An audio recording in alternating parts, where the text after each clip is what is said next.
नैनीताल की एक पुरानी कोठी। आरव मेहरा एक प्रसिद्ध मर्डर मिस्ट्री लेखक नैनीताल की एक वीरान कोठी में अपनी पत्नी नैना के साथ रहने आया था। चारों ओर जंगल, ठंडी हवाएं और हर रात एक अजीब सी खामोशी। एक रात तेज बारिश हो रही थी, बिजली कड़कती रही और अचानक एक चीख सुनाई दी। नैना की लाश उसके कमरे में मिली। गला घोटा गया था। कमरों पर दरवाज़ा अंदर से बंद था। कोई निशान नहीं, कोई ज़बरदस्ती नहीं। डीएसपी वर्मा पहुंचते हैं।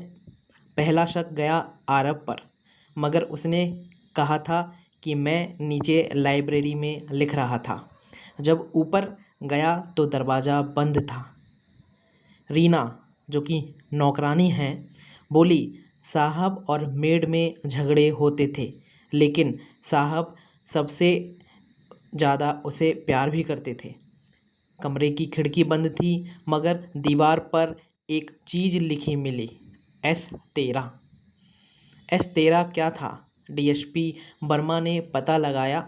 आरव के पुराने उपन्यास में S13 एक रहस्यमयी कोड था, जिसका मतलब था सीक्रेट रूम नंबर 13।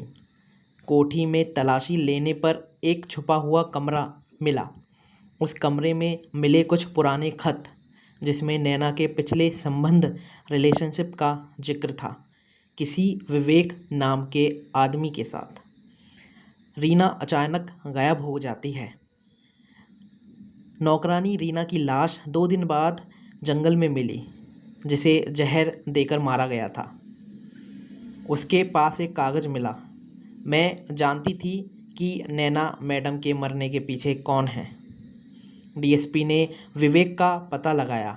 वो नैना का पुराना प्रेमी था, जिसे उसने पैसे और प्यार दोनों से धोखा दिया था।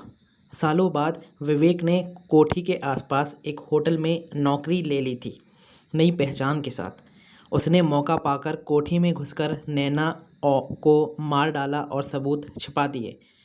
कमरे का दरवाज़ा उसने खिड़की के रास्ते एक पुराने ताले के जाल से अंदर बंद कर दिया था। आरव बेगुनाह साबित हुआ। विवेक को गिरफ्तार किया गया, मगर आरव के दिल में अब भी एक सवाल था, क्या मैं अपनी ही लिखी कहानी का किरदार बन गया?